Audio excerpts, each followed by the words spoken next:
So please describe to me what the aesthetic look is exactly. More like this guy here. Yeah. So we'll go ahead and bring Oh wow, you really have to come in here? like this guy here. Is this No, is this really happening? He met the other guy behind you, bro. Like I don't know what you're talking about. I'm right into that bad boy. You can stay right there, behind the camera, behind the camera. No, see now you got me jealous now. That's okay. That's not no, fair. but you're more in the category like Luther Rector Arnold. Okay? My man. Yeah. Arnold Ferrigno. Huh? Okay. Aesthetic.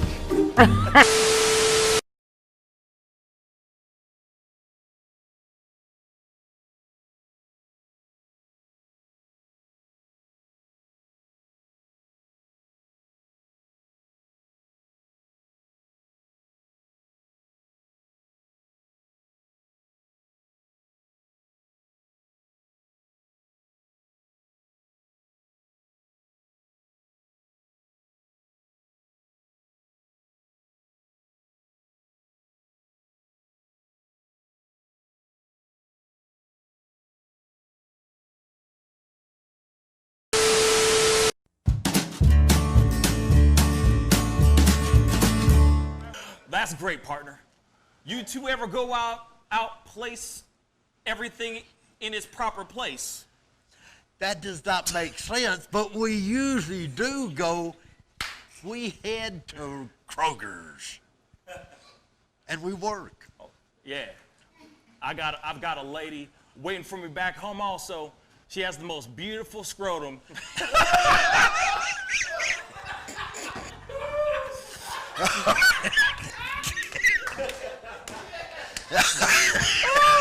Oh, God. And when she sings, she sounds just like a puppy dog.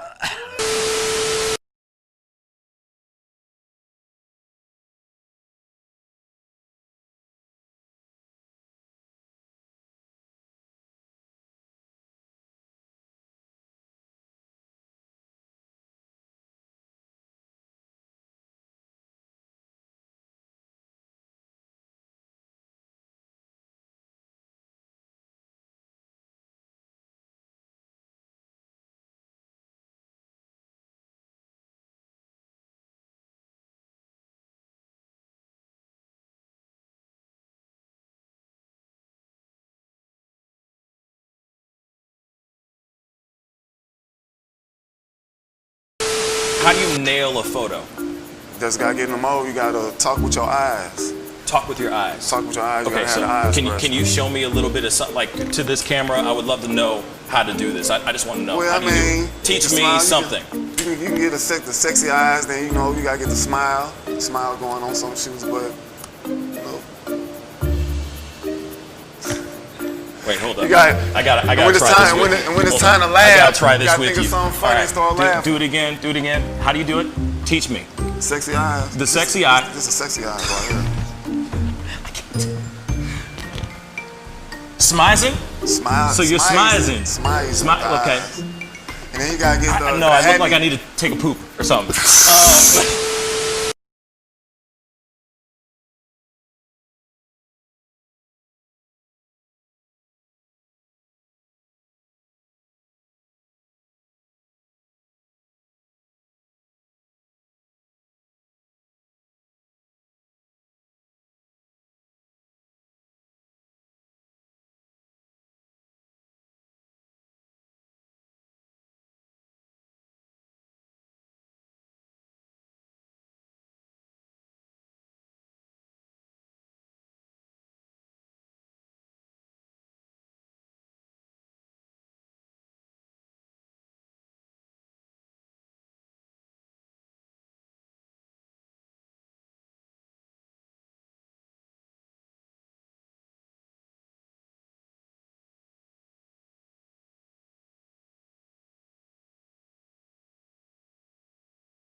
Each words were like little toy guns. No sting, no hurt, no one, just a bang, bang.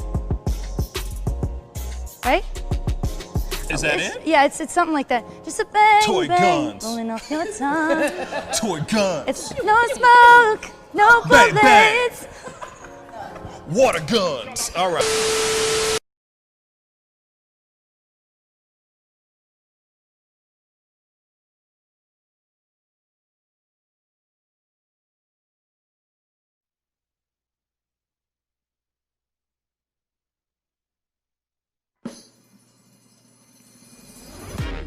Pascal, you are now rocking with that dude Pascal. We be going wild, Haitian in the building, so original. Got the haters catching feelings. Get your hands up to the ceiling and keep them held high. Cause St. Louis isn't ready. Forget about it, goodbye. Hold up, we just saying hi. Five somebody, rise up. Weekdays, catch us live. Somebody, let's go. Good evening, everybody, and welcome to the Pascal Show. What's up, everybody? I hope you guys are good. I hope you guys are doing well out there. I know some of you guys have some questions in regards to Skype and everything. I will be opening up the Skype lines here very, very shortly. Just tranquilo, 1 second for a second, guys. Just wanted to get the show started, get the ball rolling and everything. But I appreciate everybody, interested and definitely down to Skype in and have a conversation with me live on the show today. Just to answer some of the questions that I'm seeing on the chats in the chat room right now. First off, good evening to Am Samuel, Andrew. Right now, so far, you guys are the only ones that have commented so far. But thank you so much for being on. Yes, there is some breaking news in regards to Ruth Bader Ginsburg died today at the age of 87 due to, I guess, complications from pancreatic cancer. It's terrible. She was appointed the nation's highest court in 1993 by former President Bill Clinton.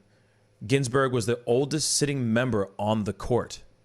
Despite a lengthy career on the court, she had never missed arguments until January of 2019. I mean, she's obviously had a very long career.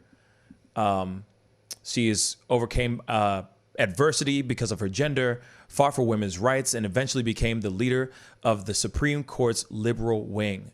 She was born in March 15th, 1993 in Brooklyn, New York. Ginsburg was encouraged by her mother, Celia Bader, to excel in school and pursue her professional ambitions. Her mother died of cancer the day before Ginsburg graduated high school. Her father, Nathan Bader, worked as a fur manufacturer during the height of the Great Depression. She went on to earn her bachelor's degree from Cornell University, graduating at the top of her class in 1954. She met Martin Ginsburg, who would soon to be her husband, at Cornell, and they married in 1954. They quickly started a family with Ginsburg giving birth to their first child, Jane. She also had a son named James. And she said that something about having children gave her a picture of what life is.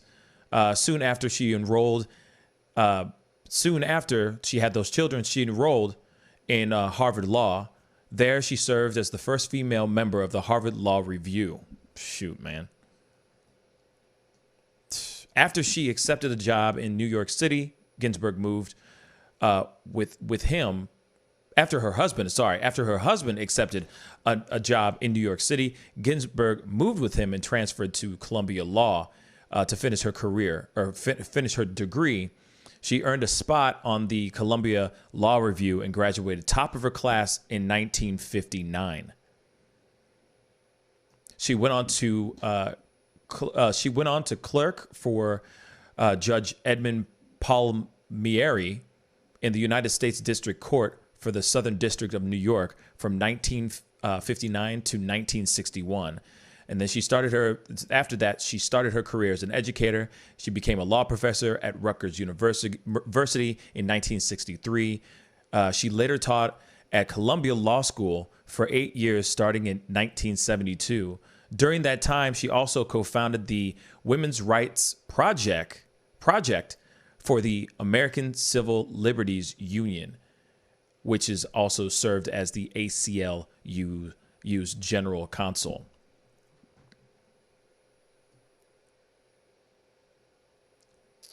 I'm going to skip up a little bit.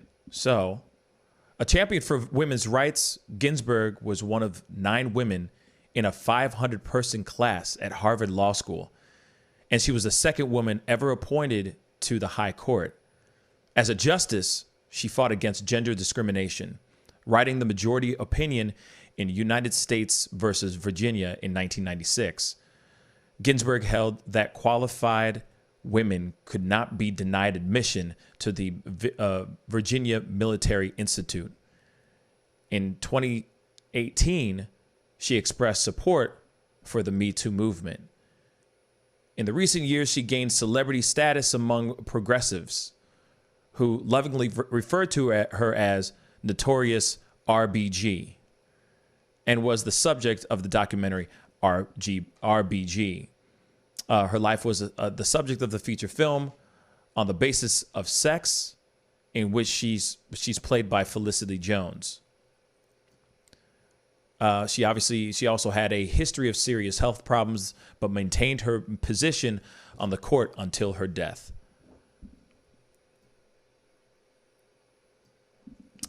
And in 1993, this wasn't the first time that she was battling cancer.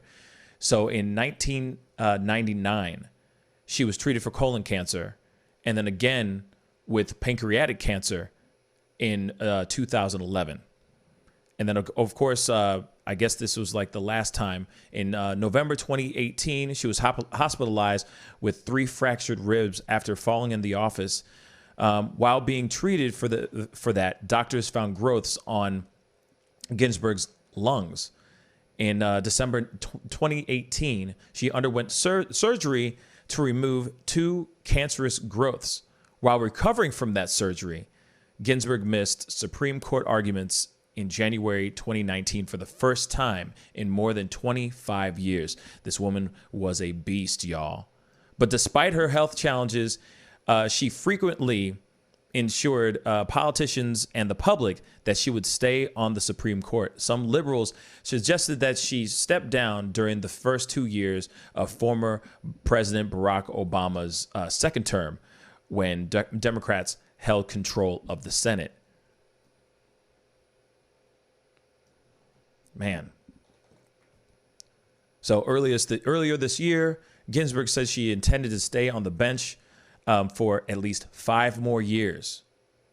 And this was what she said in an interview with CNN. She had already hired clerks for the term that extends into 2020. She also said, "I'm now 85." Ginsburg said in an August 2018 interview, "My senior colleague, Justice John Paul Stevens, he stepped down when he was 90. So I think I have about at least 5 more years left."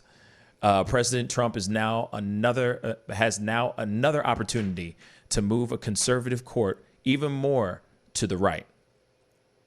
This will be his 3rd chance at appointing a Supreme Court justice following the death of Scalia and the retirement of Anthony Kennedy.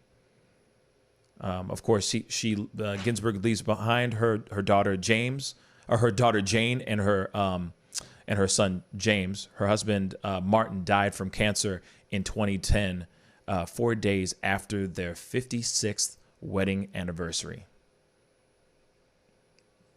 And of course, she is survived by her grandchildren as well. So yes, man. Ruth Bader Ginsburg, dead at 87, y'all. I gotta say, as much as she's done, I have to say, thank you to her for all the amazing stuff that she's done.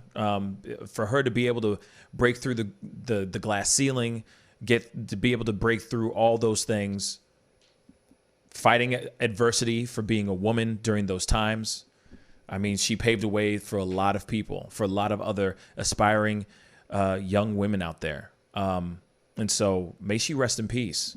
That's terrible news that she's no longer with us, real talk. But that's news. That's breaking news as we speak. So, yes, may she rest in peace, y'all. Man.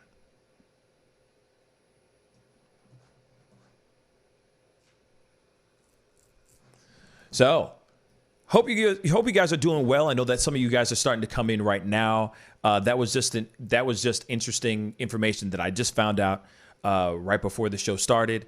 It's obviously now breaking news. It's coming out now.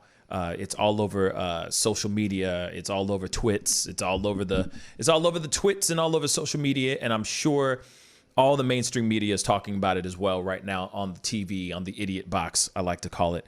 So, but of course, may she rest in peace. That's terrible. Alex Jones, what's up, man? Wagwan, man. Wagwan. You know what I mean? But yes, I guess the phone lines are open. So I got a phone call here. Let me get this real quick. Hey, you're on the mic with the Pascal Show. What's your name and where you calling from? Hey man, it's Steve. Yeah, your head looks like a milk dud, and I just want to suck it because you're so black and juicy. Yeah. Welcome to Fridays, guys.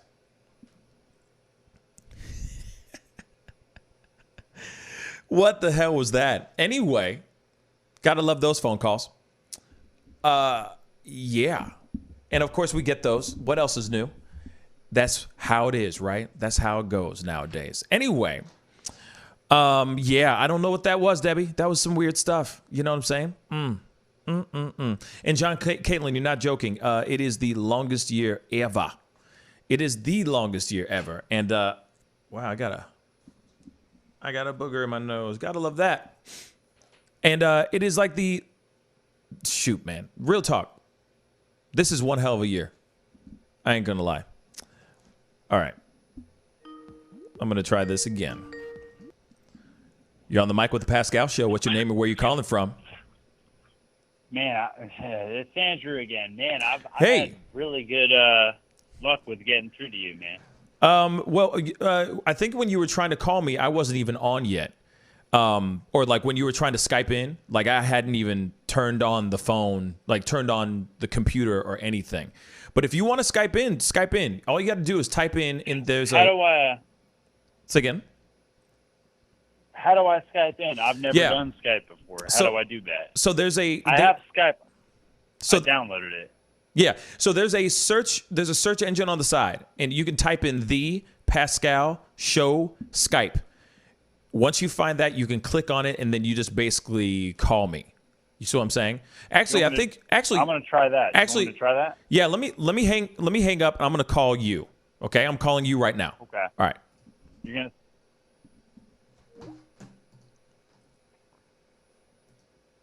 Come on. Let's see this.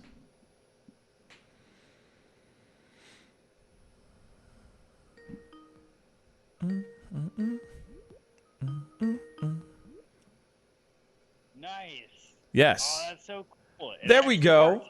Nice. What up, man? Whoa, you can see me. That's awesome. I can see you, man. I mean, if that's all right. I mean, everyone's gonna be able to see you, man. Andrew. No, that's fine.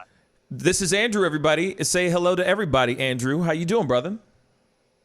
What's up, Andrew? I mean, me, I guess. What's going on, man? This is so weird. I'm not used to being on, like, YouTube and everything. Oh, well, you know what? Get used to it, man. You know what I mean? You're part of the Pascal Show fam, so everyone Skypes in every once in a while and puts in their own thoughts and everything. So, hey, you know what I'm saying? What's going on, man? How you what's going on? What's on your mind? What would you like to chop it up about? Well, I mean, honestly, I know this isn't really the subject. I know we were talking about Ruth Bader Ginsburg, but right. What's on my mind right now is that, I feel like a lot of people are really divided right now. True. And there's something I want to try to there's something I want to say to people if that's okay. Sure. Come on with it. Okay. So the thing that I want to tell people is that, Martin Luther King had a message, and he said that we were supposed to be judged by the content of our character and not necessarily by the color of our skin. And I feel like right now, like we are being played. We are being manipulated. And I think it's intentional, and I think there's a good reason to do it too, because if let's say I was some evil guy and I wanted to, manipulate an entire country, it would be really hard to do that if you were trying to take, the class warfare part of it. Like, if you wanted, the rich people to fight the poor people, But the easier way, the better way to do that would be to do it through class or through race division right now, especially. And so, I don't know if anybody knows about Yuri Bezmenov, but there was a gentleman named Yuri Bezmenov, and he defected from the Soviet Union, and he was his job was to try to make this happen, right? And so Yuri Bezmenov, basically what he did, and this is back in the 1980s, and everybody laughed, and you can look it up too. You can look it up on YouTube. Surprisingly, there's still videos about it, and they laughed because he was like, well, what you do is you start with demoralization. What the heck was that? What is that? That's normal. Hold on one second. That came out of... Hold on one second. That came out of nowhere, bruh. What was that? Hold on. What is that?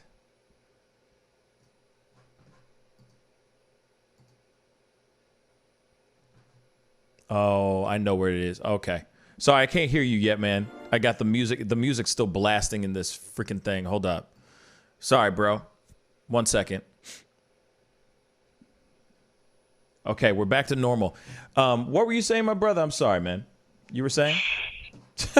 Basically, what I'm trying to say is that there's an intentional division, and people are it's very lucrative. There is someone making a lot of money off of this division. So I'm going to make this short. Sure. And what I want to say is that Dwight Eisenhower, he tried to warn us way back. Dwight Eisenhower said, the military-industrial complex and war, basically, you're not going to make any money if you're not selling bullets. But you know what's a lot more effective than selling bullets? Selling hate. Hate is very, very lucrative. Hate is more valuable than gold.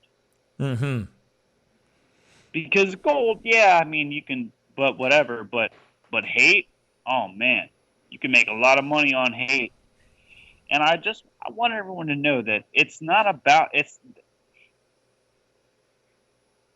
what right now what people are fighting about. They're not fighting about the right things. It's not about left versus right. Everybody wants to put this paradigm. They want to have their little talking points and yeah, it's politically expedient, but it's not the truth. The truth is this. George Carlin once said. Matter of fact, George Carlin and Andrew Breitbart, they went on press clubs and they made these, and it was funny. Everybody laughed, but the humor, it's not funny anymore. Matter of fact, and I implore your audience to look up Yuri Bezmenov. He defected from the KGB, and he was trying to tell Americans there is an intentional division being driven. It's not just being driven; it's being I don't even know a word stronger, like pile driven, what do you call it when you break through concrete? what do you call that thing that busts through concrete? You mean like a jackhammer? Like a jackhammer. It's being being jackhammered into us. We are fighting the wrong thing. Listen, we are all the same. We're all the same people, and I feel like we're being driven apart. And if you look back, you look at the way that the central banks have been essentially. Well, just to tell you this, I'll tell you this. My name is Andrew, and the reason my name is Andrew is because my father named me after Andrew Jackson. On his deathbed, his dying words were, "I killed the central banks." The central banks are the problem, man. The banks, the military-industrial complex, and the way the media makes us fight each other. If you look back in the 1970s, there was the church hearings. Have you ever heard of the church hearings? No, I have not. I implore you to look up the church hearings. The church hearings back in the 1970s, there was, and believe it or not, back in the day, like, oh man, there was a lot more freedom of information back then. And all this stuff got buried, but you can still find it on YouTube. For what reason, I don't know. It amazes me because the censorship is extreme. And just like your cast last night got shut down just simply because he played, what was that, like a Nordic? Yeah. This morning. What happened last night? This morning, honestly, it was just a. This morning, yeah. Yeah, it was just this morning. It was honestly just a copyright thing. You know what I'm saying? It wasn't anything political. You know what I'm saying, or anything of that sort. It was just like, if I play a Bruno Mars song, like the whole music video on this channel right now, I'll get kicked off. It'll just be shut off. A bot will just find it and then just strip it. You know what I'm saying? And so it happens. Exactly. It happens. You know what I mean? But yeah. Yeah, that's amazing to me. So why do you think that happens? Why do I think a stream would get like stopped like that? Right. Why would they? Honestly, I think it's just because they want to have full control over that piece of music. It's a copyright thing. I don't own it. I guess if I want to own the rights to it, I'd have to pay for it or be able to pay for it to have access to it to play it on the show. You see what I'm saying? Right. Yeah. Money. Long story short, money. Yeah. Well, what do you think the most important money factor is? Where when you trace the bottom dollar, where do you think the most important money thing is? What do you think? And look at our government and look at our political system. Yeah. What are we not allowed to talk about? What are we not allowed to talk about? What are we not allowed to talk about? Which both sides of the argument. What are we not supposed to talk about? Left, right. Where's the middle? What are we not allowed to talk about? I mean, if you're alluding to what you're talking about is in regards to money, maybe where I don't know, maybe where the money is, where the money comes from. You know what I'm saying? Or who actually runs the pillar banks that are out there. You know what I mean? The Rothschilds and et cetera. You know what I'm saying? But that's also diving in. Things you can't talk about. You can't talk about war. You can't talk about who's funding it. You can't talk about money. You can't talk about banks. Yeah. You can't follow the money. This left-right paradigm. Go ahead. No, I was just saying you can't follow the money. Continue. Well, there's a few things you're not allowed to talk about. You're not allowed to talk about war, which is why, in my personal opinion, why I think that Donald Trump's been lambasted. And you're not allowed to talk about you're not allowed to talk about who's profiting from bullets. How are you going to sell bullets if there's no war? True. How are you going to? Peace is not lucrative. But here's another thing. Got a good here's point. something very interesting that I want you to hear, and it's seriously important. Is that language? Do you think that language is weaponized?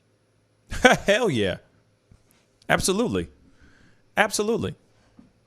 I Absolutely. think language has become weaponized. Yeah.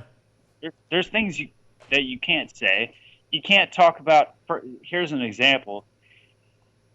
And this is coming from a very libertarian, very center guy. Like I don't like taxes. I don't like weapons. I don't like military. I don't like, I'm a very libertarian kind of person.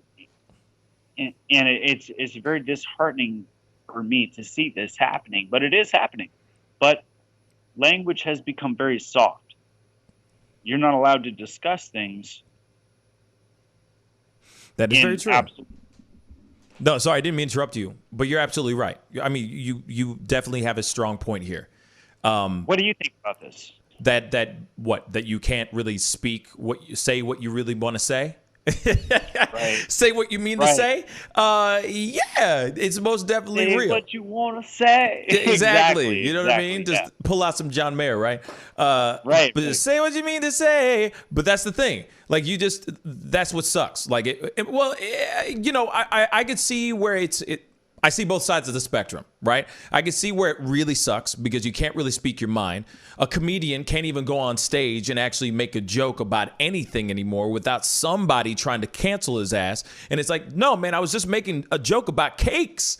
Why is everybody taking it so damn seriously? I was just talking about cakes, man. Damn. Now you just turned it into a race thing? What the... You see what I'm saying? You know what I mean? It's like I was just talking about cakes, man, and now I'm suddenly being canceled. But then there's the other side. Then there's the other side, though, where people are saying things and the way that they speak to the way certain men speak to women. How they use how they speak in an aggressive way, and how they are in a work environment, and they're sexualizing and making the woman feel uncomfortable at work because of the things that they're saying that might have a huge ton of double entendres, but are very wrong to say in a workplace filled with women. You know what I'm saying? And vice versa, women do the same thing to men. B. Like Cardi B. Explain Cardi B. That's interesting. What do you mean by Cardi B? Wet ass. I don't know if am I allowed to say it on this stream? Oh, you mean the wet ass P word? Right. Yeah, wet ass stussy. Stussy, yes, stussy. Exactly. Yeah. But then, so is that, in your Go opinion, ahead. do you think that is an empowerment because it's unironic in the sense that that's the whole point? You're supposed to be, you have to challenge that. I mean, I'm asking you, what do you think? okay, all right. This is what I'm gonna say about the song. I think the song is the song's catchy. I'll say that it's got a beat. It's catchy. Yeah. You know what I'm saying? But you're not gonna see me just like bumping to it in the car, you know what I mean? Like pulling up to a girl. Right. There's some hoes in this house. You're not going to see me pulling up to any chick trying to talk to her, blasting that song. Personally, that's just not me. But I can see how they're taking those words back. You know what I'm saying? They're claiming those words. They're claiming that. They're claiming their own sexuality and all that. I can see it. Whether I feel like that is a song that kids should be dancing to, hell to the no. No kid should be dancing to that ish, period. But at the same time, though, we were dancing to some really raunchy stuff back in the day. Yeah, big old talking legs, that big old legs. Yeah, trust me, I know. I was there. I remember the 90s. Come on now. There were some things back in the day that we were dancing and bopping to. So if it's the same. It's not really that big of a difference with that song. And also, in a way, it's like because it's kind of been spun on its end as some sort of empowerment type thing, it's socially acceptable. Does that make sense? I think that it's does, yeah. You see what I'm saying? But then, you got other groups, you got other talking all kinds of stuff. You know what I mean? I Yeah, can't but even, it kind of does can't make even go sense on them. because they, to some degree, it's almost like it's like a defiance.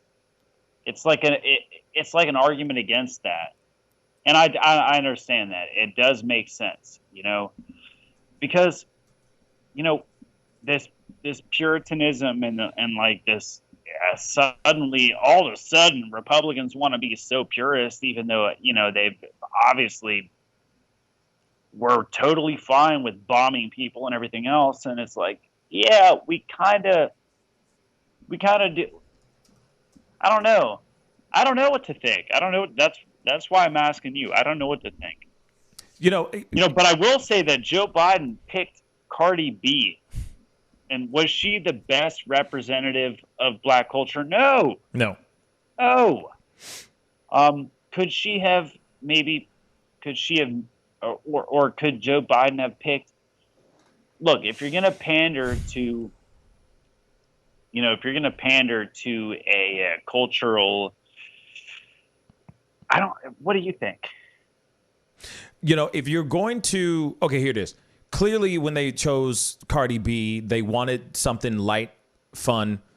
Because here it is, people love her ass. People love her. Oh, yeah. She's just got that energy about her. She's just got that superstar appeal, and she's real. She's just real.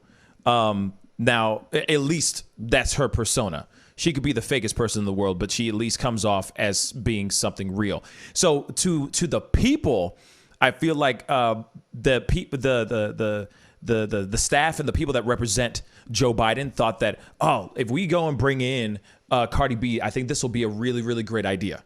Because there's a strong black community, that black population that listens to her stuff, watches her, loves her music. This song WAP is blasting right now, all that stuff. You know what I mean? So we should do the same thing, right? And then you got other people who sit there and go, he got interviewed by who? Why? Yeah. What? But I could see it I could see the reason why they did it. It's clearly pandering. Clearly, and of course he's trying to get the Hispanic and Latino community as well, and she is Hispanic. So Despacito. Come on. Yeah. You got all those things that are going on. I don't think it was. I mean, it's for something lighthearted and just hearing a woman, like Cardi B, just being an every person. You know what I'm saying? She had a very every person type of approach to it. She's like, all right, I'm with, former Vice President Joe Biden. I am just like everybody else. So I'm going to speak to him like a normal person on the street, not like some pundit, not some polished, Don Lemon type or a or such and such, like an Anderson Cooper type that has all the heavy questions. No, I'm going to ask questions that the general public, the guy on the street, Joe Blow, is probably wanting to ask him. I'm going to ask these are all the concerns that I feel like the general public have. So I'm going to speak on behalf of that. But I'll say this, though. The interview was trash. It was a trash interview. It was absolute garbage. Garbage. And I think and here's something else I want to say is that I feel like there is a concerted effort to intentionally try.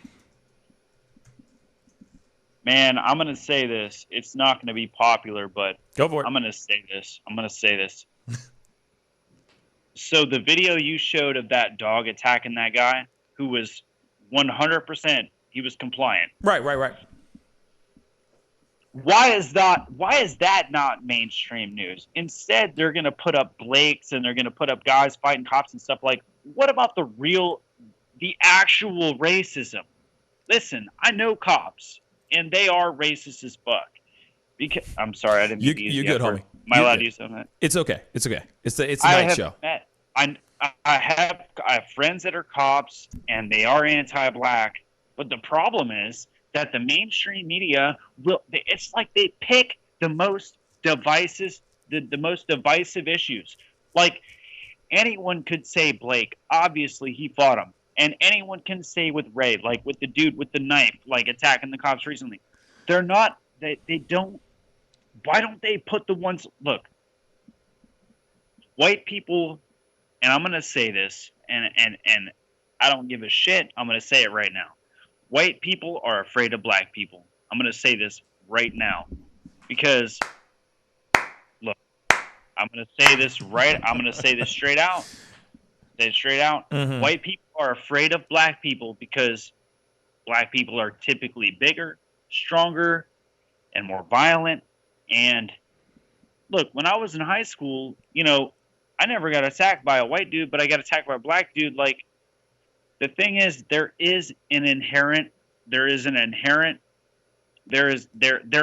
racism in there.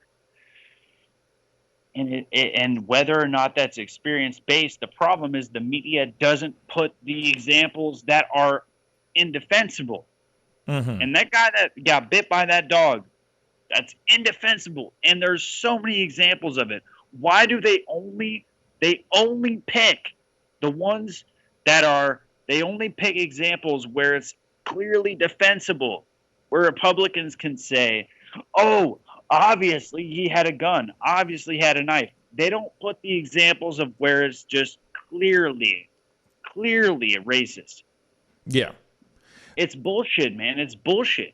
They're trying to divide us. They want us to fight each other. Look, my best friend is a gay black man. I'm going to his house on Sunday. He's a wedding planner. You know what I'm saying? Like, and the thing is I'm not inherently racist, but if I'm walking down downtown Wheeling in the middle of the night by myself and there's a huge group of black dudes, like, yeah, I'm going to be scared. Would I be scared if it was a huge group of white dudes? No. And that's racism. Really? But do I feel like that's my fault? I shouldn't be to blame for that. I don't feel like I should be. Go ahead. No. Finish your thought. You don't feel like you have to be? I don't feel like it's my fault, and I don't feel like I should be to blame for that, and I don't feel like that I should kneel down and I should like kiss black people's feet. But what I've seen is that, like, in my own experience living in downtown Wheeling, is that I have to worry more black dudes on a corner and they're selling, well, whatever they're doing. But on one hand, yes, I should feel like, and I'm talking downtown Wheeling. I don't know if you've ever been to downtown Wheeling, but Wheeling. On one hand, Wheeling, West Virginia. Thank you.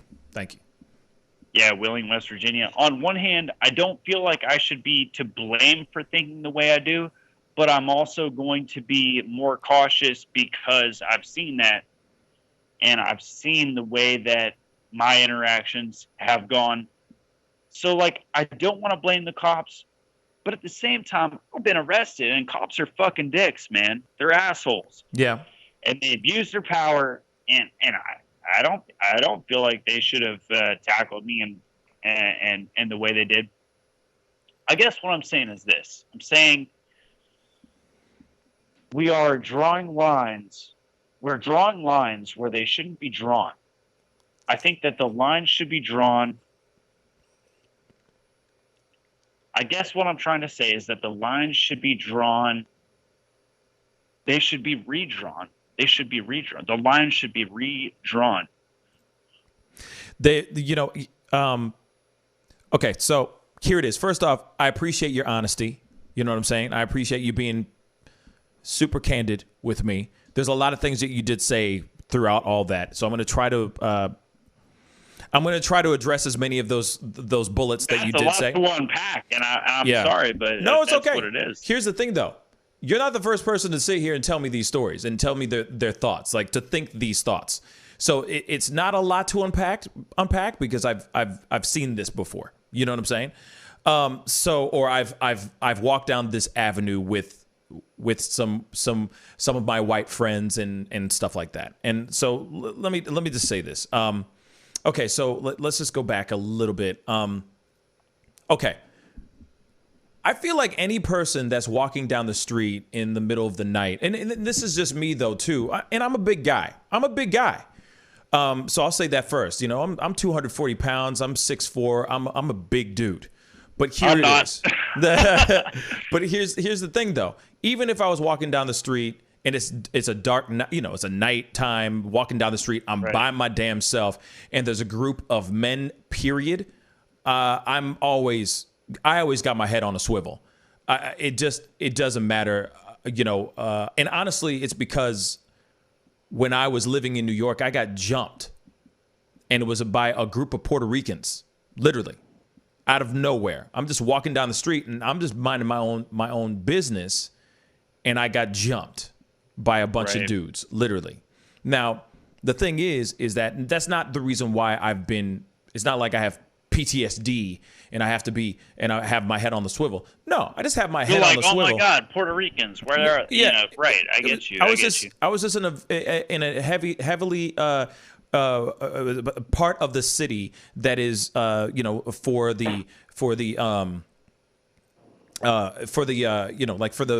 Puerto Rican part of town, basically, in New York City. And I was just in the wrong place at the wrong time. These guys were very drunk. They wanted to beat up a black guy, so they went after me, right? And at this time, I was like 180 pounds wet. So it's, I was a string bean at that time. But moving on. So no matter what, even if I'm walking down a dusty road in the middle of Podunk, whatever, and there's a bunch of white guys walking down the street, a group of white guys, I still got my head on the swivel. Same thing if I'm walking down the street in the hood and there's a group of black guys walking by me, I still got my head on the swivel. So for me, at least, obviously I'm black. So for me, I don't look at that in that way. I look at it as survival no matter what, because any of them can have anything. We just live in a world now that anything's possible. You know what I'm saying? It's 2020. 2020 is definitely exposed that ass so much now. We now know anything's possible. I mean, we got disease-ridden freaking mosquitoes now. Come on. 100%. So, moving on from that. Moving on from that, though. Now, again, I appreciate your honesty, but here it is. It is the mainstream. It is media. It is the mainstream media that is being pumped in our brains, pumped into white suburban homes or white people's homes that are seeing, a crazy black man killed his wife and kids, or a black man raped and killed all these people, or, you know what I mean? Oh, he's killing all these white women. Run for your life. The black man is here to kill you all. You see what I'm saying? They're big. They're strong. They're murderous.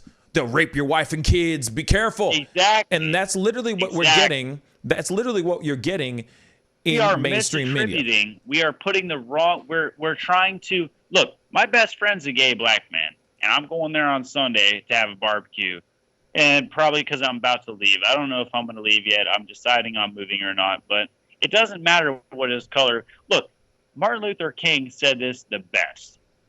Martin Luther King said, "It is not the color of the skin, it is the content of the character." And I think that's the most important thing for everyone to remember. But I also think there's a culture tends to sort of foment policy, but not necessarily in really in a beneficial way. I think that culture can sometimes be proactive. I don't even know if that's a word. I don't even know. I just made that up. But it seems like sometimes culture can be. Here's my question for you. Do you think there's a black culture? Hell yeah. Hell yeah. Absolutely. Absolutely. Just like there's a black Twitter, there's a black Facebook. There's even black YouTube. You know what I'm saying? It's just different. You know what I'm saying? There's nothing. There really is anything different. It's just other perspectives, and it's just talking about what's going on in the world and stuff like that. Real talk. There is that. There's black Instagram. Real talk. You know what I'm saying? It's just the algorithm. Say again, what? Is it unifying? The black culture, is it unifying? I think we need to bring ourselves together. I think we need to bring ourselves together. I think that there needs to not be. Look, there can be a black culture. There can be an Italian, and I'm Italian, so I'll say this. There can be an Italian culture, whatever. But I think we need to bring ourselves together and realize that the reason that we're fighting and the reason there's so much division is because somebody wants it to happen. It ain't me. Do you want there to be fighting? No. No. I think somebody is benefiting from this, man. Somebody is going to win this culture. Look, they couldn't do it on money. They couldn't do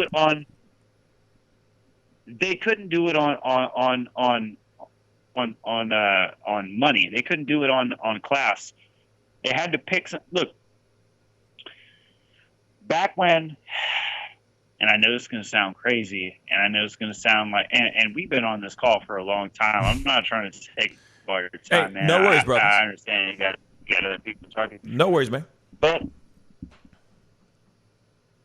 they couldn't do it on the rich versus poor because America was too rich. So they had to find a way to wedge us. Through black and white. It was a lot. Right. But here it is, though. That's the argument, which is bullshit, because there's no black and white. I'm not black or white. I'm olive. I'm Italian. I'm not even, I came from, my mom literally came here from Italy. I'm not white, and you're not black. You're a shade in between. We're all the same people. We're all one people. Why are we fighting about this garbage? Yeah. It's because that was the easiest route of attack. What do you think? Easiest route of attack? Well, so here's the thing. All right. So here's the thing, man.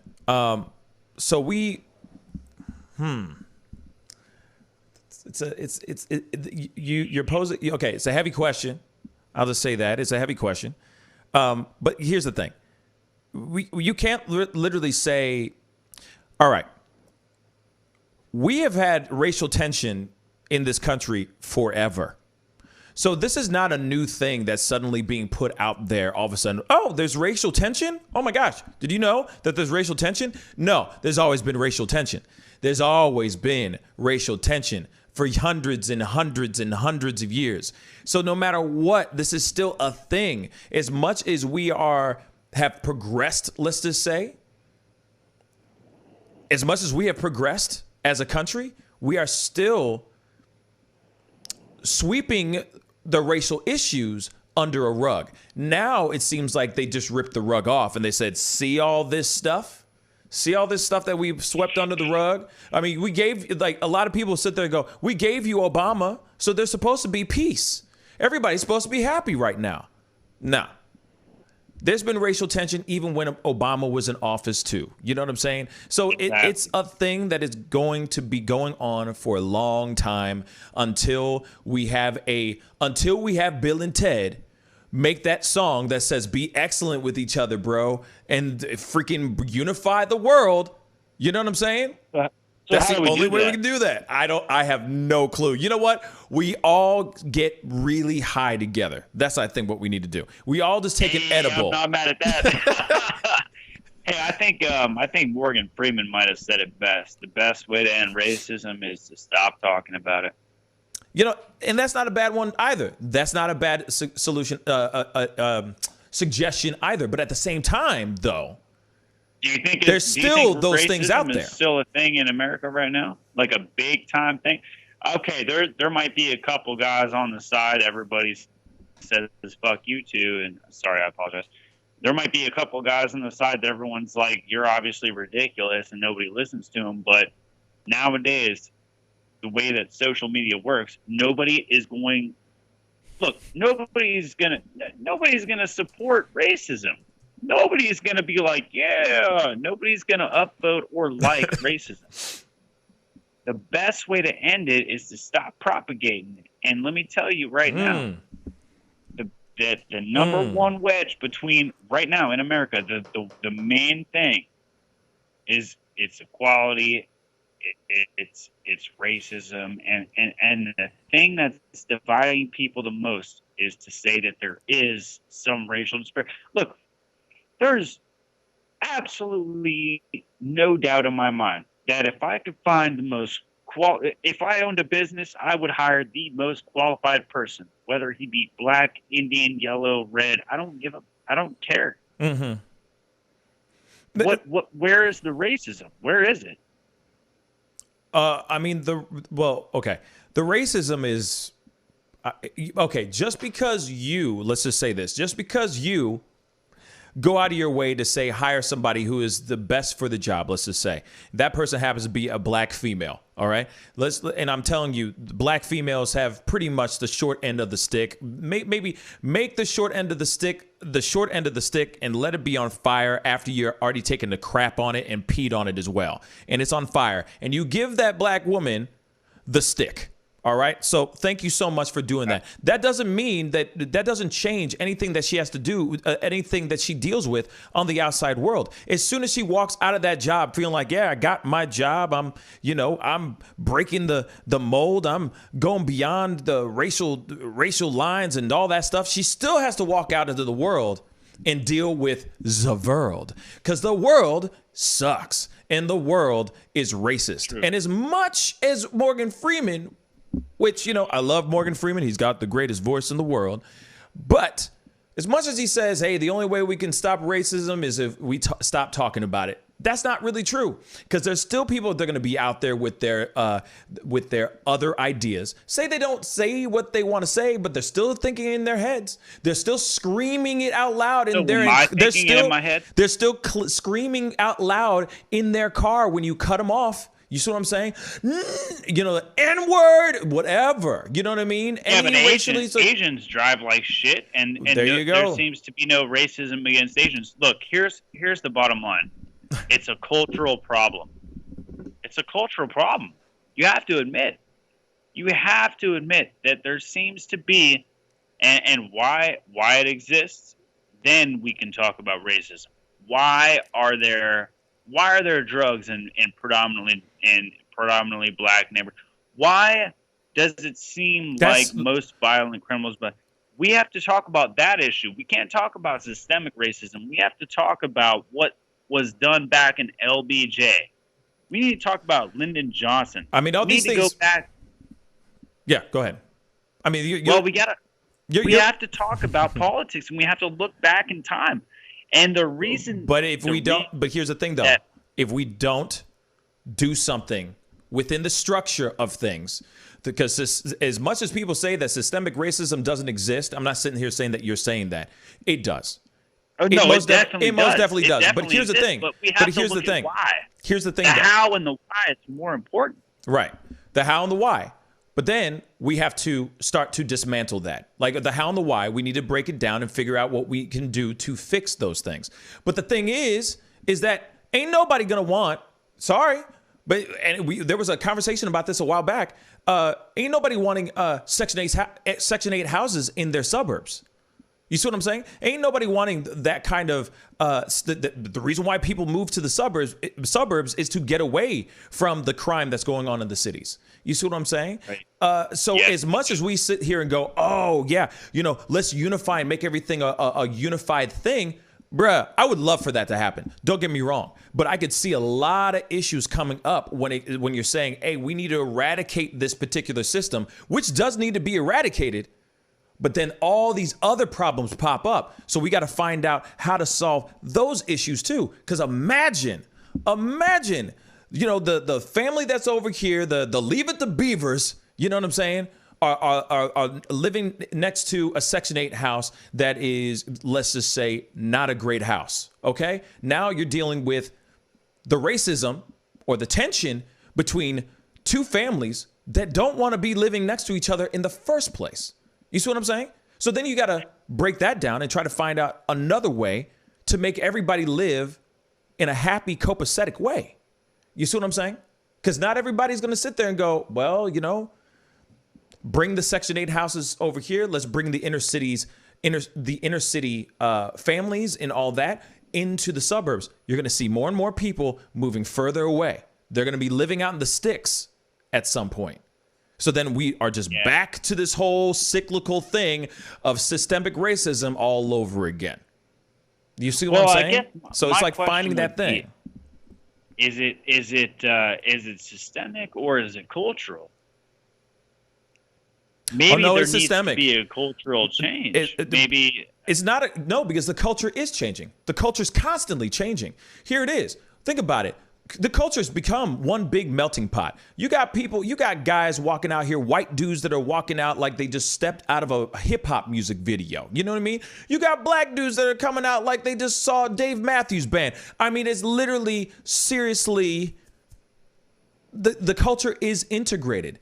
The culture is integrated, but the people really are not. To a certain extent, they are not. Because see, here it is.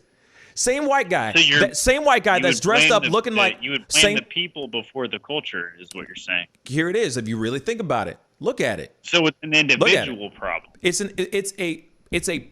a personal. Yeah, I think it, because here it is.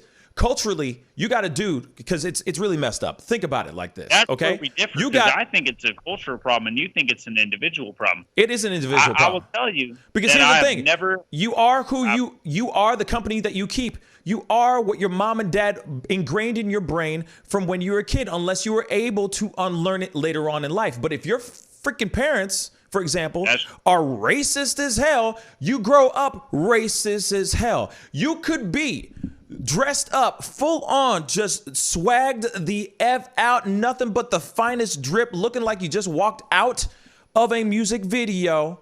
You're white, but then you go to a bar or a club, or you see a black guy, you go running the other way, yet you are embracing that culture. That doesn't make any sense, but that is real.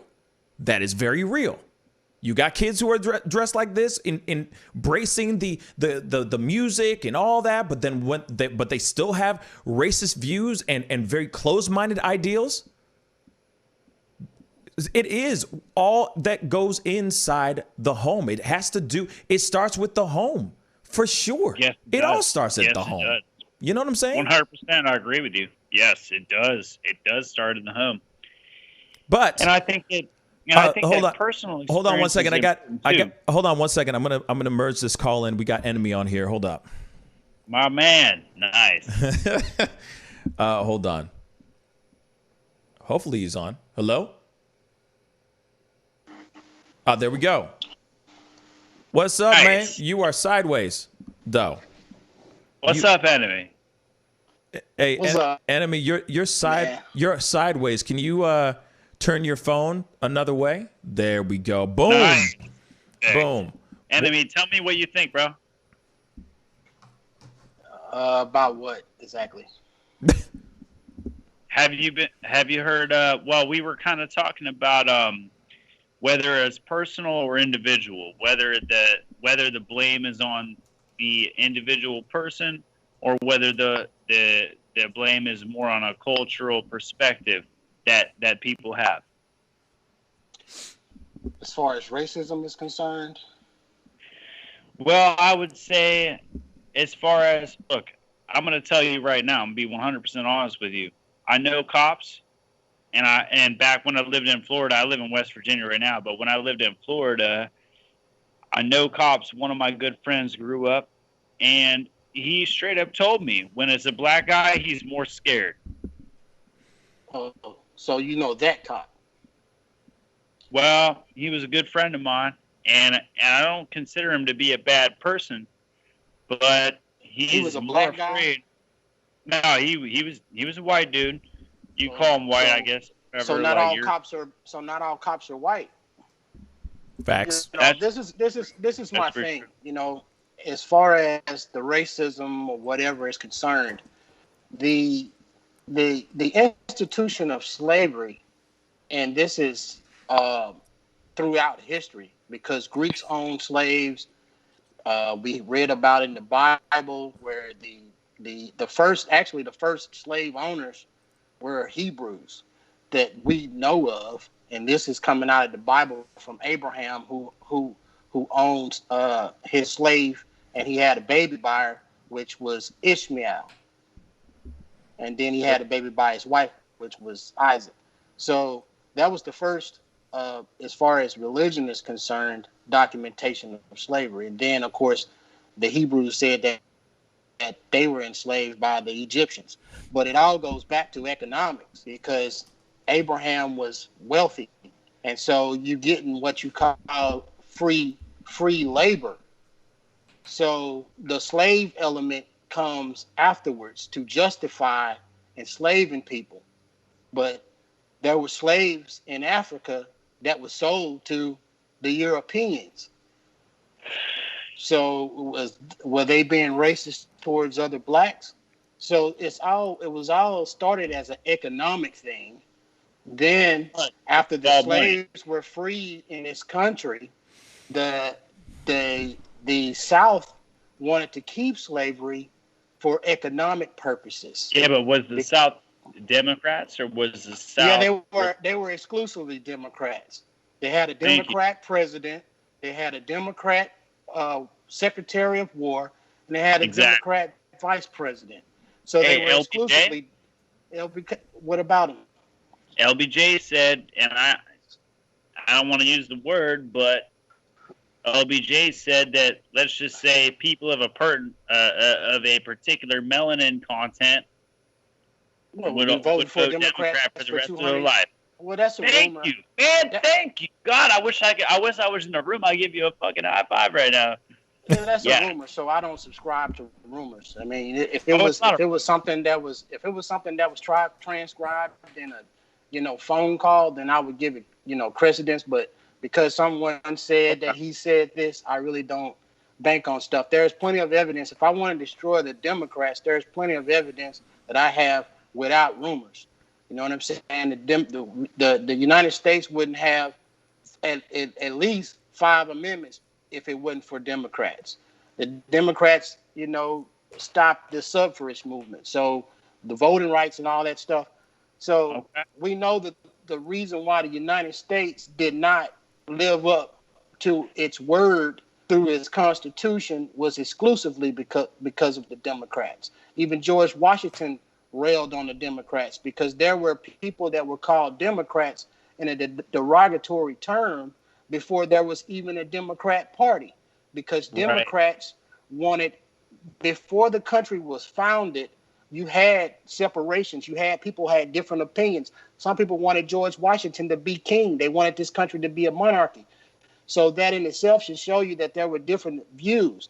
So when King George was over the country in Britain, what he did was he made a mandate to legalize slavery in the United States before it was even United States, when it was still a British colony, because Georgia actually banned slavery.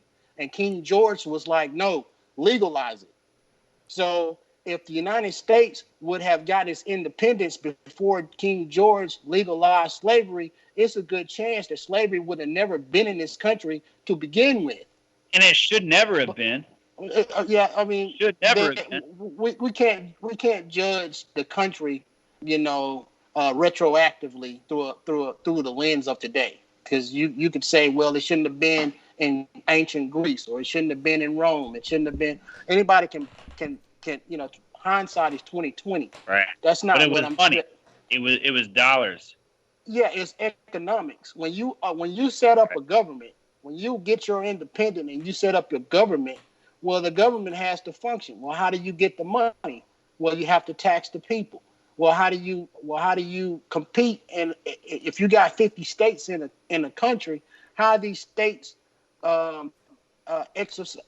creating their commerce? Well, the easiest thing is free labor. I used to be a business owner. I would love to have not had, because I had employees as well as I had independent contractors. So, I would have loved them to just do tattoos and I get all the money and not have to pay them nothing. So where do you stand, my friend? Where do you stand at me? I'm a Republican, bro. You know what I'm saying? I'm 100% Republican. So I believe in the Republic. Now, the Democrats, they want democracy. The Republicans want to maintain a republic of what the country was founded on. That's why if you look at the Article 4, Section 4 of the United States Constitution, it guarantees to every state in the Union a Republican form of government, not a democratic form of government. So what we're you not have, we're not a democracy. We're a republic. right. That's right. So what you have is the Democrat Party since the founding of this country that said, look, we believe in the Declaration of Independence. That's our law. And the Republicans are saying we believe in the U.S. Constitution. That's our law. So that's why you rarely see the Democrats respecting the Constitution, and they don't respect Republican presidents because they think the law of the Constitution is illegitimate. They think the first law of the land was the Declaration of Independence. And so that's why they succeeded from the nation, and they used the Declaration of Independence as their authority. And the Republicans use 100%. The Constitution as its authority to say, no, once you come into the Union, you can't leave. Yeah, so but here's my problem. This has been going on. Look, hold on, listen. This has been going on since 1865, since the split. It's been going on since we founded this country. Okay? So people say that the Republican Party and the Democrat Party switch sides. They never flip sides. They might have flipped platforms, or they might have flipped means to get to the ends. But if you want to know, all you have to do is look up what final call is. I mean, you follow that money. The final cause of if you have to look at the final cause. So go back. Final cause. What is that? Well, it's from Aristotle. You know, it's called the final cause. So when you say, "Hey, look, we got the White House. We built the White House, and it was the White House first." And you got some people say, "Well, we want it to be the Black House." Well, you can say, "Well, we can change the carpet, we can change the drapes, and maybe this color will be better." So the final cause is, what is your final goal? So Republicans' final goal is to make sure that the Republic of the United States remains a republic. The Democrats' final cause is to turn the Republic of the United States into a democracy, so they won't have an electoral college. You see what I'm saying? There are more people that live in Democrat cities across the United States. Right. You can't have two cities that own the whole country. You can't let two cities decide the fate of the entire country. That's right. So if you have California and New York, you would never have a Republican president ever if it was a direct democracy. So this is what I'm saying. You got people manufacturing. You can't have Silicon Valley and Wall Street own the whole country. I agree. Right. Okay. So this is what I'm saying. And Pascal, you can jump in anytime if you want to, because I don't want to, filibuster. No worries. I'll wait. But you can, the thing is that you have. If you say, well, the Republicans, when they started out, they were defending the republic from democracy when they started out. If they were doing that from their inception and they're still doing it to today, the platforms switched, yes, but the final causes never switched. Therefore, the parties never switched. And the reason why the Republicans in the beginning wanted big government is because they had to enforce the laws that they placed on the Democrats for the racism that they were doing in the Jim Crow eras. And so they was like, look, we need to have a bigger government, and we need to draw these taxes so we can have troops that we can send into these Democrat states that we just conquered. You know what I'm saying? We need to be able to enforce the law of the Constitution, so we need to grow the government. Once the government was grown after Reconstruction, they said, okay, we need to pull the government back. As they were trying to pull the government back, the Democrats with FDR was trying to grow the government, and he did. He grew the government immensely. You see what I'm saying? And so the platforms did switch, but the grounding ideology never didn't switch. Right, so exactly. That's why a lot of black people have jumped on the Democrat side, because you can usher in means. The Republican Party never left black people. The black people left the Republican Party. So they can't complain and say how. The question's how. Yeah. How what? How do you fix this? How do you fix it? How do you fix it? For white Actually, people or actually, black people, actually, for America or what? actually, For America, actually, hey, can I have the floor now? I got a question. go ahead. I got a question for you, enemy. Before we go into how, let's go into let's break down to the bare minimum, or let's get down to brass tacks here, because obviously we already know that black people, are stereotypically known to be Democrat, right? Right. Not Republican. Well, it's not hold on. Go ahead. But it's stereotypically, because it's not like you are black, my brother, enemy, and you are not Democrat. So stereotypically, the people, when you see a black man walking down the street, if I saw you walking down the street, enemy nation, I would automatically think, if I was thinking about where you stand on the spectrum, political spectrum, I would automatically assume that you are Democrat. Now, my question is this. My question is this. Let me just ask this question, because I don't think we've ever found out or know why what the answer is to this question. Why is it a thing that black people are Democrat now and not Republican? Why is that? Where was the switch? Where was the shift?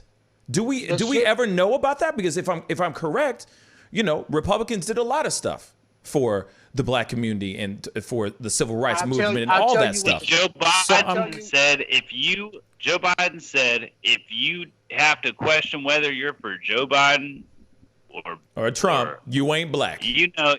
Facts. Yeah, you know the thing. So my question is, why is it that suddenly all black people are just lumped into as Democrats and not Republican? Where did the black community migrate to Democrat? Okay. And this is before Obama. Obama. Because I know a lot of people that were Republicans, black Republicans, that just voted Obama because he was black. You know what I'm saying? They just wanted to get one in. You know what I mean? Get one in for the people. But other than that, still Republican. I voted for Obama, just so you know. You said that what? You voted for Obama, you said? I voted for Obama. He said hope and change and end the wars, and guess who ended the wars? Wasn't Obama. He started more wars. He dropped drone strikes. And look, I'm a libertarian, so I want less war, less government. Yeah. That's what I want. I don't care what my skin color is. It doesn't matter. I want less war and I want more peace. But the question I ask right now, which I'd love to see if we can get this answered, because maybe Enemy Nation knows this. He might say from the Greek times of when dinosaurs roamed the earth. So hold on. What I'd like to know is why are black people lumped in only as Democrats and not have free reign to be on any political spectrum that they want to be on? Libertarian, far left, far right, you name it. Why is that? The reason why is because in the 1920s, the President Woodrow Wilson integrated the military.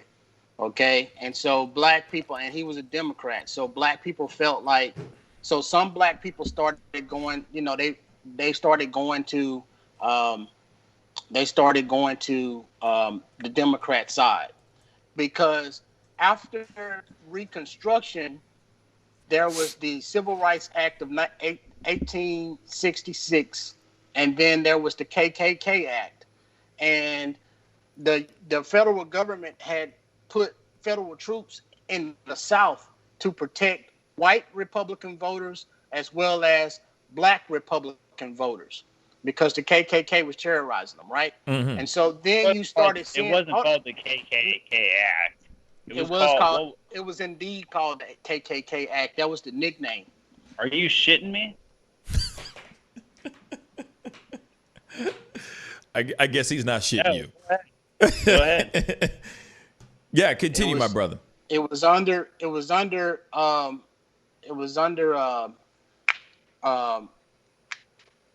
Ulysses. It was under Ulysses Grant and they destroyed the first iteration of the KKK. Hold on. You know what? Hold that thought real quick. I'm going to add another person on here real quick. We got Joseph going to be jumping on. What are you going to say, Andrew? No, I'm just that amazes me. It wasn't called the KKK. It was called the. Well, look it up. You're on a computer. Shit, man. Just type in the KKK. What's up, Joseph? How you doing, brother? What is going on with you? But man, chilling. But yes, continue, enemy. I'm trying to explain the reason why blacks went to the Democrat Party. Okay, so first you had the Woodrow Wilson. It might have not been Woodrow Wilson. He was the one that showed the. I think it was LGB. No, LBJ. it wasn't LBJ. So this is now in the Great Depression. Okay, so after Reconstruction, the Republicans were like, look, we don't have the resources to keep pushing for the civil rights and equality for blacks. So we're going to ease up off of that on the South, and we're going to work on the North because we're draining our resources. All right. So they were like, we freed the slaves. They were going to get 40 acres and a mule, and they were going to get reparations. But of course, Lincoln was shot in the head, right? He was killed. Right. The president that came after Lincoln killed that reparations act for blacks and free, because there were a bunch of banks around the country that were geared to give black people money for slavery. All right. So after Reconstruction in around the 1910s, the federal government kind of eased off of the social justice shit. Well, black folks during the Great Depression. Did you get it? Did you get it? Continue. Go ahead. Black folks during the Great Depression, because of LBJ, he was talking about minimum wage and welfare and all this. Black folks was like, shoot, let's jump on the them. And plus, Eleanor Roosevelt, she was kind of taking pictures with black people. So black people, like probably 50% of them, started voting Democrat. And then, of course, in the 60s, right, with the civil rights, with the Kennedy and Sammy Davis Jr., he was going around telling black people to vote for Kennedy. Okay, so this is when you started to get a lot of black people voting for Kennedy. Then and there was a lot of animosity. There was a lot of animosity at that time, and people were really unhappy about that. So it was really over a period before 1965. It was over a period of about 30 to 35 years that blacks started to migration to the Democratic Party. My man. So, wait, hold up. Let Enemy Nation finish what he has to say real quick, and we'll throw it to Joseph here in a second. Finish what you have to say, man. Go ahead. Okay, so I agree with you, but I want to hear other viewpoints too. Yeah, just let him finish what he has to say real quick. Let him finish what he has to say. Continue, Enemy. So after, like I said, right around World War II, they started to migrate towards the Democrat Party. And then you started, the Greek letter organizations also started to pop up.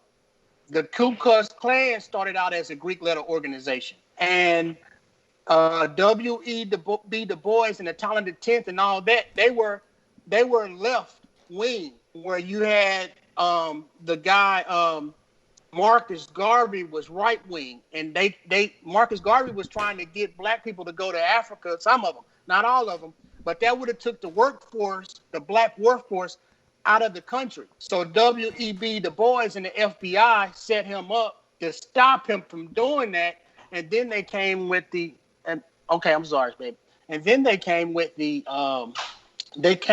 Greek letter organizations, and so all these black people were joining these Greek organizations, and that's purely Democrats. So when you see Kamala Harris, her first campaign stop was to the AKAs, to tell the AKAs, because it's like 300, almost 500,000 AKA women. And so these colleges and universities, they indoctrinate these kids, especially in the black universities, the HBCUs. They indoctrinate them from 100%. the Greek democracy. Like I said, is because they're a Latin letter groups and there are Greek letter groups. So you seeing this coming back from Greece versus Rome. It's the system of government. Interesting.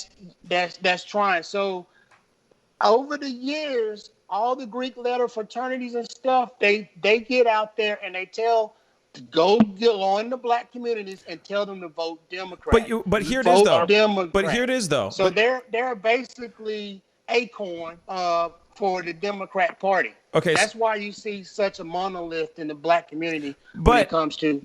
Okay, but here's the thing, though. So you're saying that it only starts. It is sprouting from black fraternities and from black fraternities and sororities. I'm saying it's maintained by the black intelligentsia, and this is college-educated people. So you get these college-educated people, right? And they go to these historically black colleges. There's money involved. Or Harvard, and they get into these top positions, and they say, vote Democrat, we're the leaders. If you look at all the leaders that we have that are on Democrat, they're all in fraternities and sororities. And when they are running, they send emails to all their sorors and all their frat members, and they say, go out into the community and push Democrat parties in the local community. Interesting. You know what I'm saying? Interesting. So I'm not saying that's where it started.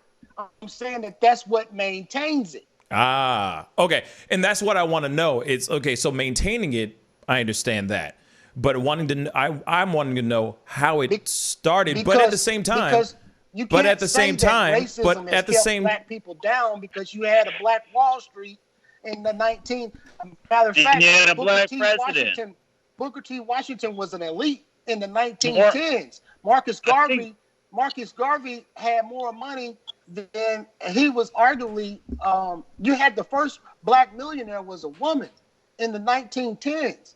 So you can't call that racism. You see what I'm saying? But these people are given a pass. Hold on, listen. These people are given a pass in the elite class. You see what I'm saying? We're not, black people are not. It's not racism. It's conditionalism. Black people are not looked down upon because of our race. We're looked down upon because of our condition. Hatred is a commodity. People see a person in a hey, you know what? So I'm gonna say, I don't want. So what I'm gonna do, more valuable than gold, gentlemen. You know what I'm saying? Hey, gentlemen. So I'm gonna throw it over to Joseph because he hasn't said anything yet. Okay, and he's too busy. He's busy right now, child rearing. Hey, man, what are your thoughts on this? On this, man? Speak on it, brother. How you doing, Joseph? What's up, bro? How y'all doing? Yeah. So speak on it, man. What are your thoughts? What are your thoughts on everything? Me personally, I know Enemy. I know he has a lot of knowledge. Yeah. You know, basically explaining the whole, upbringing of Democrat and Republican. So for you to ask, or say, how is there racism, or, it's not so much to deal with about the color of skin, but at the same time, it is at the same time only because, okay, you say, like when he mentioned Black Wall Street, and you said, okay, well, we had a black president. But you also have to understand that Black Wall Street was destroyed. It was bombed. Destroyed. Like, literally, it was destroyed because they did not. I'm not going to say white people. I'm just going to say other people of culture, of race, was basically jealous and they envied. And so they bombed. And they killed a lot of children and women and men and left that city broken. And then it's almost like to ignore the problem. The problem with systemic race, I'm gonna tell you the problem that you're missing. The problem that you're missing is it's not that we are it's not that we're not out there trying to fix the problem. We've been marching for generations. We've been protesting for generations. The problem is that all we want is the same equal justice or the same equal opportunity of events that take place within our system of America. It's not even so much of if okay, you say Asian, that's like someone saying like, well, what about black on black crime? And I'm like, okay, well, what about white on white crime? What about green on green crime? I mean, it's almost like if excuses are thrown towards injustice ways, not even dealing with killings, but just dealing with what we see on a daily basis. So it's almost to say that you can't really say what are we going to do about it when we're trying to do something about it. But when you have higher people in power that have been mindset of being actually brought up within I'm not going to say a racial family, but people that are taught the systemic of racism telling another, person of race to them that, oh, we're inferior, or we don't hire any black people or Asian people or such and such to these top billion-dollar companies because they're not the same as us. They're not equal as us. So that's why if you was to bring a Karen into the building and a Bone Kui into the building, and let's say they both are certified and they both have degrees, to the realization, Bone Kui is going to be judged off her name, or she is going to be judged off her color of her skin. Instantly. Right off the bat. It ain't even so much of, okay, you could argue.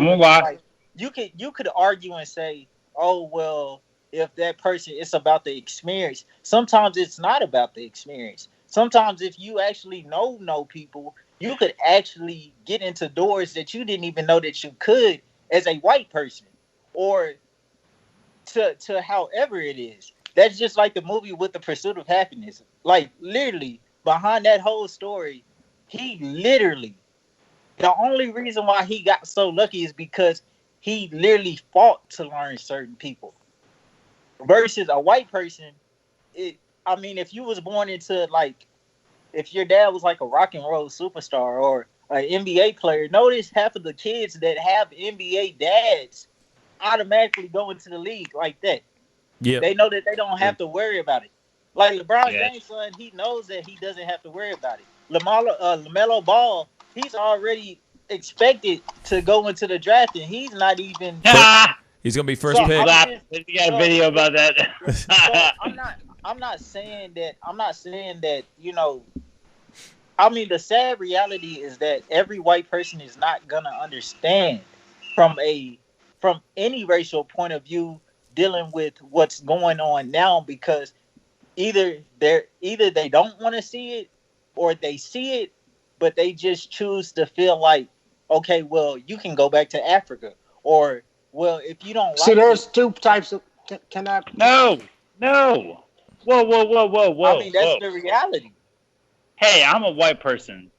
I consider myself to be an olive person because I'm from Italy. But yeah, Italy. So that would exempt you if you feel as though. But the harsh reality is you have people such as the same complexion as you, and you have some of those that are black that have that same mindset. But the whole initiative behind it is to open it's better to open your mind versus to just have a first thought and not a second opinion. Because if you just treat it to, oh, well, there isn't systemic. If I was sitting here right now as to you and saying there isn't systemic racism, oh, there is the same equal opportunity. Oh, there absolutely is. There is not one racial profile police killing. Maybe if they would have done what they did, then that would be me being hypocritical. That's not me seeing from the outside in. Because as you know, Chicago is probably one of the most dirtiest, grimiest places for police misconduct. But it's also dirty for crimes as well. So could you say as well, like, okay, they shouldn't have been out there selling drugs, but at the same time, you got cops that are actually dirty that plant drugs on certain people that are innocent. See, So it's things you have to think about before you actually jump the gun and say what you're going to say without thinking. Because, What do like you- I said, at the end of the day, you might be from like you may have originated. Your family may have originated from Italy, but at the same time, you're not black, and nor are you Asian. So even for the Asian people, when the Asian people did come over here, or with the whole thing behind the whole 9/11 bombing, you don't think that people was looking at Arab people different from when that happened?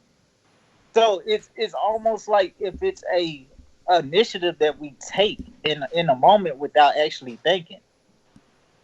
Like where you stay at and versus where I stay at. I stay in Texas. So you already know I stay in a Republican state. This is a swing state by itself. This is, but we have so much prejudice here in Texas that it's not seen because people are only going to show you what they want you to see. Like if they when they held the Olympics over in Brazil, yeah, they showed the beautiful side, but you didn't see the ugly side after it was all over. It was people actually, starving outside the stadiums. I mean, outside the stadium. So, I mean, that's all I really pretty much got to say on that. I honestly, I love the conversation that all y'all are having. And enemy, I mean, I love the energy that you bring in. And also, what is your name again, man? I didn't even catch it. It's Pascal. Hi. Huh? It's Pascal. Hi. Oh, No, you're talking I know about. your I'm just name. kidding. I'm kidding, man. Oh, my It's name. Andrew. You talking about me? Yeah, he's talking about you. My name's Andrew, man. Nice And I really appreciate. I like this discourse, man. I like that we're able to talk, and it's very. And this is something that it's very new to me. I'm really happy that we're able to have a discourse that's very respectful, and everyone has their own say. And this is something that America needs. Right. Yeah, I mean, but the harsh reality is that that's not what we're always going to get, because at the end of the day, when like how you said, money talks, right? Sometimes a person that is a billionaire but may not have any pity for any type of other race or religion can be a very, very systemic person towards the community or towards a certain type of group of political realm in the government. Yeah. Yeah. Yeah, but maybe somebody benefits by us fighting each other. Look. See this. This is a good discourse, but it's kind of hard to unpack when you're talking about politics in America as far as the entire country is concerned, as well as politics for blacks, because every demographic has their own political institution. You know what I'm saying? So to try to explain that, as well as to try, it's like trying to explain two different parts of the story. You know what I mean? It's like me trying to talk black politics and talk about Hispanic politics at the same time. You know what I'm saying? Or Asian politics. So in that level, and this is specifically to Joseph, there's a lot that I know that I've read. I don't know that if you've read, but there's a lot that I know, not only just from my own personal homework and research, but also from stuff that I learned when I was in college. I know that you're in college or whatever, but when you talk about W.E.B. Du Bois, this is when you first start to see socialism come into the black community. And you had Marcus Garvey, who had a right wing mentality. He was a I don't care about racism. I don't care about any of that. I don't care about handouts. I don't care about any of that. Black people need to get on the same board with white people, and we need to show these white people how great we are. And the same Ain't thing about white though. Ain't about skin color. Hey, MLK. Listen, this is before MLK, okay? So this is the time where the white boy kind of sits back and listens. You know what I'm saying? Because this really ain't got nothing to do with white people. All right. I'm listening. W.E.B. Du Bois was the Martin Luther King of to Malcolm X. This was the first iteration of the Malcolm X, Martin Luther King different philosophy for black people. It was W.E.B. Du Bois versus Marcus Garvey. Now, Marcus Garvey was a self-made man.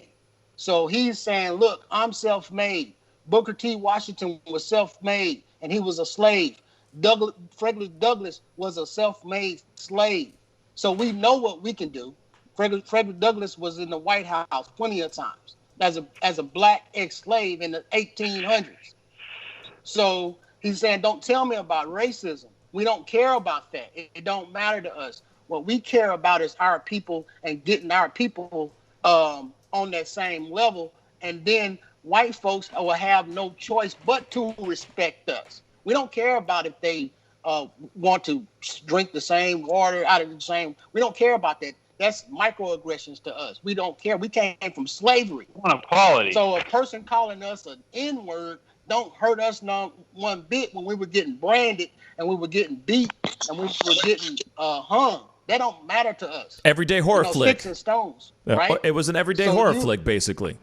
Yeah. So they had one group of people that had that mentality, and then you had another group of people that got into the socialist, Marxist type of thing, where they was like, look, we want everybody to be equal, because the first time you see equality mentioned in the United States document was in the Declaration of Independence.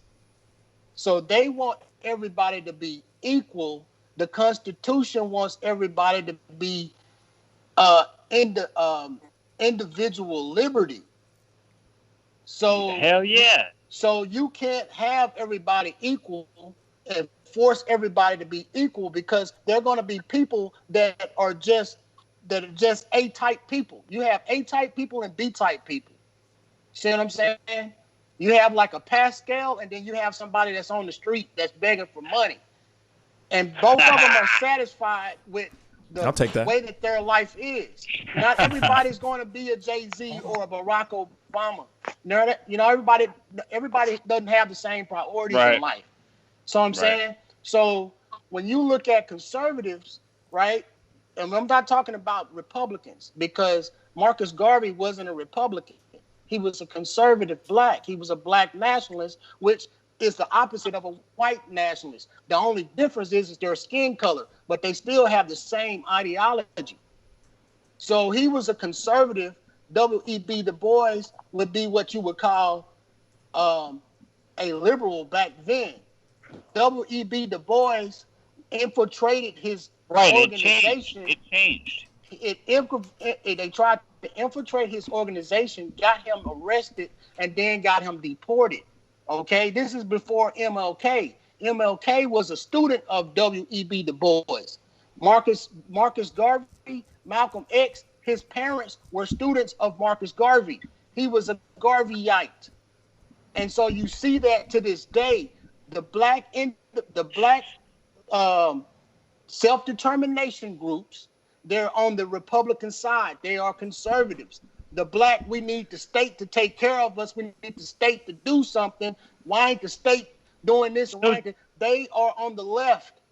So tell me, how do you see us moving forward? What is the solution? You tell me. For black people, I would say first, y'all, you got to get black people to vote for Republicans. Because if you're black and you're voting for Democrats, then you're only going to get you're only going to get your voice heard. Now, Trump has changed that, But typically, you would only get your voice heard if Democrats were in power. Okay? Yeah, but they're pandering in their shit. Right. But they've been in power for the last 60 years in the cities where it matters. They've done nothing. And have done nothing. And so if this you, is a guy that he's not even a politician. Okay, so if you're black, right, then 50% vote Democrat, 50% vote Republican, like every other minority group, and then you will get your people to cater to you. But if you only vote Democrat, what winds up happening is the Republicans say, "Why bother?" Because they don't need black votes to win. They never have. So this is why the blacks have been pulled into the Democrat Party, because they actually need it because of the Electoral College. They need more people. But if you get 50 on 50, then you have a 50%. So if a Republican president wins, guess what? You can say, well, we gave you 50% of our vote. You can't ignore that. You're right. You know what I'm saying?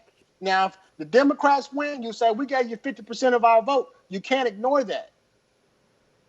You see what I'm saying? Now, if you just say, well, you know what, I don't like Joe Biden and I'm not going to vote for Trump, so I'm not going to vote for nobody. That's stupid. Because that means that you're not going to get heard regardless of who wins. And if the Democrats win without you voting, you know, what gives them an incentive to cater to you? You see what I'm saying? So it's a silly philosophy, and I've heard a lot of black YouTubers on there that say, hey, look, I'm not voting for anybody. I'm just going to hold the vote like Puff Daddy. I'm just going to hold the vote. That's stupid. When you have a party that was built to enfranchise blacks, the Republican Party very well knew that if we free the slaves are going to be graceful to the Republican Party, and they're going to come over to the Republic. The Constitution would not have had to have all these little amendments for black people if they didn't have to be fighting with the Democratic Party or Democrats throughout history. Well, what's the other side? What's the other side? What's the argument? So my point is this. If Trump gets reelected, he talks about draining the swamp. He's going to drain the swamp. Because you a libertarian, you know that you don't like the Republican elite. I fucking hate the Republican elite. They're garbage. But you don't like the Democrats either. Now they suck too. Like I said, you're a Republican light. But the GOP, the GOP is the Republican Party heads, the big people. They were usurped by the Tea Party. That's what Trump. He was a populist. He was the Tea Party. They were usurped. That's who's in control of the party right now. The party is united. We'll deal with this racism and all this shit on our side. November 4th, after November 4th. But on the Democrat side, the Democrats are not going to stop wanting democracy, which is going to be final. Which is going to be a bane in the side. So the thing is if Trump wins this election, what it means to America is the Democrat Party will never have power again. The Democrat Party will be finished like the Nazis. Okay. Let's hear old boy. What's he got to say? So it's more depth that it's hard to tell a person what's going on if you don't have that foundation. So, I like interesting theory, saying, but I think we should have a conversation that's balanced. Well, what's old boy got to say? Which one? You talking to me or you talking to Joseph? Either. All right, Joseph, what do you think? What was the question again? If Enemy Nation just said that if Trump was to win, the Democratic Party would be over. What are your thoughts on that? Do you think that's a possibility, or do you think that's a possibility?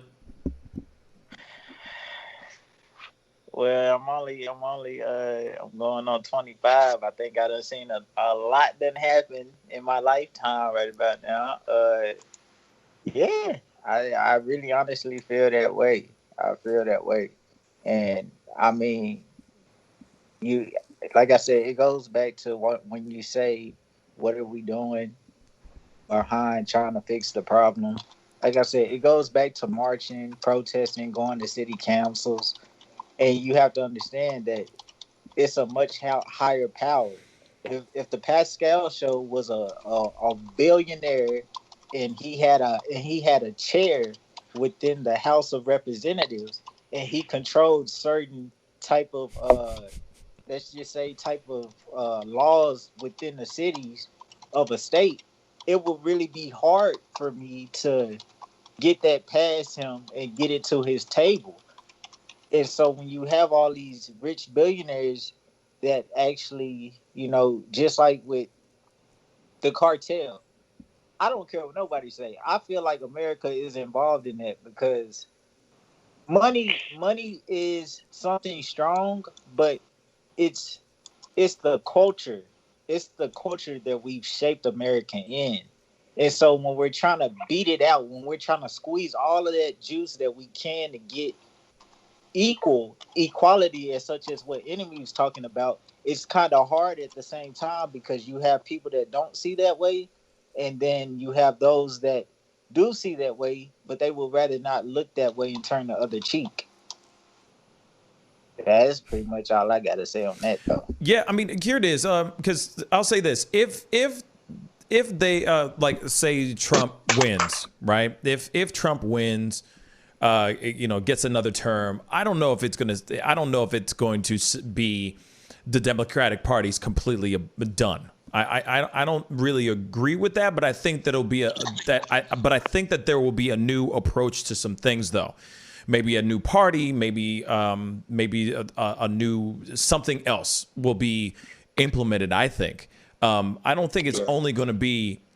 I think it'll be like all right, well, maybe these other parties that are out there will come out in the forefront. Maybe that could be it. The structure of it all might change, but I don't know if it's going to be completely gone. But unfortunately, guys, I got to let you guys go. Thank you guys so much for calling in and being a part of the conversation. Do I get to say that again? Do I get to have my little piece or? Sure. You got 1 minute. Go. Here you go. Here's what I think, guys. I think we're being tricked. We're fighting each other when really we're fighting the wrong people. It's not left versus right. This is not a battle between left and right. This is a battle between the people that own all of the stuff. And I say stuff because I don't want to use profanity. But I think we're missing the point. We all want the same thing. We're missing the point. It's not left versus right. It's not Democrat versus Republican. No, it's rich guy that owns everything versus us. And we're missing the point. And I like the argument you made very much about the the history of the party, and I like that. And I like the argument about feeling as though we've been sort of like look. The bottom line is we're all Americans. We're all one people. We have to get over this. That's all I have to say. We have to stop fighting each other, and we got to start fighting the people that want us to fight each other. That's all I got to say. Okay. Well, Andrew, thank you so much for being on. Joseph, thank you. Enemy, thank you all. I really appreciate it. We got to get going. You guys be good, all right? Stay blessed, y'all. Hey, thanks, Pascal. Anytime, Take brothers. care. Peace. All right. So there you have it, guys. Quite an interesting conversation. Lots of different opinions. You know what I mean? So big shout out to Andrew. Big shout out to Joseph. And, of course, big shout out to Enemy Nation. Thank you guys all for coming in and jumping on into the conversation. It was a very, very deep thinking conversation. We could have gone and kept talking for hours and hours, but unfortunately, I have to get going. But I will be doing some pop-up videos throughout this weekend, so be on the lookout for that. And of course, I'll be back on Monday, the live stream show. Maybe depending how this weekend goes, if I'm not too crazy busy or anything like that, maybe I might do like a very small show this weekend. You know, just wanted to just kind of chop it up with you guys and see what's good and see how life is and all that. And I might do another another group chat type thing like this. I'm liking these things every Friday type of thing. But, you know, like I said, I think what needs to happen is I think there just needs to be just a tiny bit more structure within that. I'm still trying to figure it out, but I do love the conversations that are being tossed back and forth, hearing different minds from all over the country, which was really, really cool. So I will be doing this again next Friday for sure, hearing all you guys, hearing your thoughts and everything. But until then, until Monday, which I'll be on at 9 a.m. Central Standard Time, be on the lookout for all my pop-up videos that will be popping up throughout this weekend. And y'all be good. You know what I'm saying? Seriously, you know, there's you guys are all very brilliant people. It's really cool to have so many amazing minds in one chat room. It's wild. Imagine what we could do if we were able to run this country. There'd be a lot of arguments, but I think we could run this country really, really, really, really well. I think it would be really dope. But hopefully Jack will be back next week. Hopefully Jack will be back on next week. He was busy this whole weekend, or this whole week, and then this weekend as well. So hopefully Monday he'll be back for sure. Yeah, man, you know, let's talk again soon. You'll be seeing me with the pop-up videos. Hit that like button down below if you haven't done it yet. And of course, if you're watching this right now, first time checking out this show, crush that subscribe button. We are marching towards our goal. We are almost there, y'all, to that 10,000 subscriber mark. I'm super excited. But anyway, y'all have a blessed and wonderful night. And I'll see you guys soon. Be good to yourselves. Be good to one another. I'll see you guys this weekend in my pop-up videos. This is The Pascal Show. Bye.